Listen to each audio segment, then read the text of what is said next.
అదే శివాజీ మాట్లాడిన మాట వేణుస్వామి కనుక మాట్లాడుంటే ఇవాళ వేణుస్వామి జైల్లోకి పోయి కనీసం 15 రోజులు 20 రోజులు అయ్యేది. That's my question. మహిళా కమిషన్ మాత్రమే కాదు, మానవ హక్కుల కమిషన్ మాత్రమే కాదు, జైలు పోలీస్ స్టేషన్ల కేసుల సంగతి తర్వాత గురించి మీ ఇంటి మీద అయితే ఖచ్చితంగా దాడి జరిగింది. లేదు, నన్ను ఈ పాటికి ఉరేసేద్దు అంతే, ఉరేసేద్దు, నో డౌట్.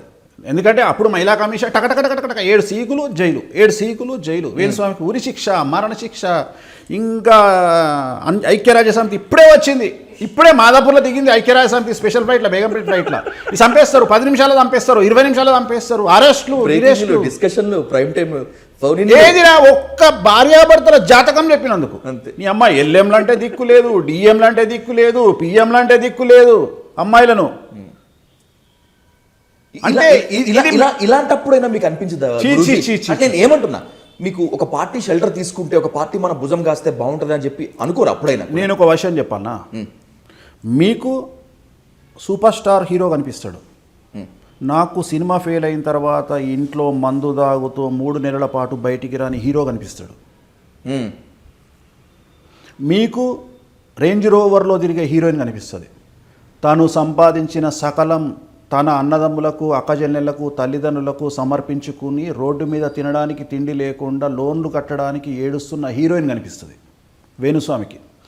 మీకు శత్రువులను చీడ్చి చెండాడుతున్న పొలిటీషియన్ కనిపిస్తాడు, నాకు 4 సంవత్సరాల తర్వాత జైలుకు పోయి జైల్లో కూర్చున్న పొలిటీషియన్ కనిపిస్తాడు.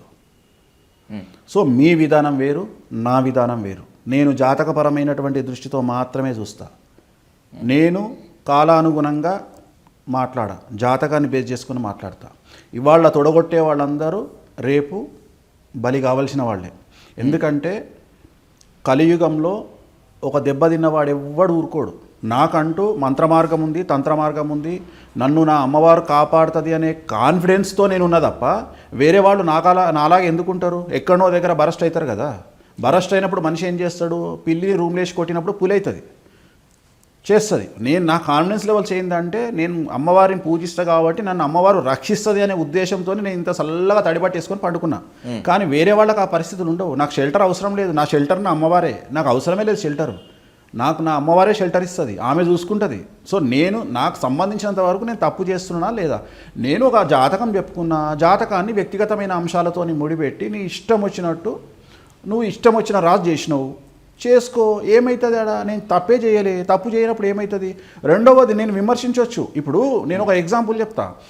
ఇప్పుడు అనసూయ అనే అమ్మాయి తన ఇన్స్టాగ్రామ్ అకౌంట్లో ఫోటోలు పెట్టుకుంటే సమాజం తిడుతున్నప్పుడు, నేను వాళ్ళిద్దరు మేము ఎంగేజ్మెంట్ చేసుకున్నాము అని అదే ఇన్స్టాగ్రామ్లో పెట్టుకున్నప్పుడు, ఎక్స్లో పెట్టుకున్నప్పుడు నాకు కూడా రైట్స్ ఉంటాయి కదా, జాతకం చెప్పే రైట్స్. రెండోది, నేను మాట్లాడేది పబ్లిసిటీ చేసుకున్నటువంటి సెలబ్రిటీల గురించి మాట్లాడే రైట్స్ నాకు ఉంటాయి కదా, నేను పెట్టొచ్చు కదా. మీకెంత రాజ్యాంగము 19(1) ప్రకారం మీకేం హక్కు ఉందో నాకు కూడా గదే హక్కు ఉంది కదా. నేను కూడా భారతదేశంలో పుట్టినా, భారతదేశంలో ఉన్నా అనుకుంటున్నాను నేను.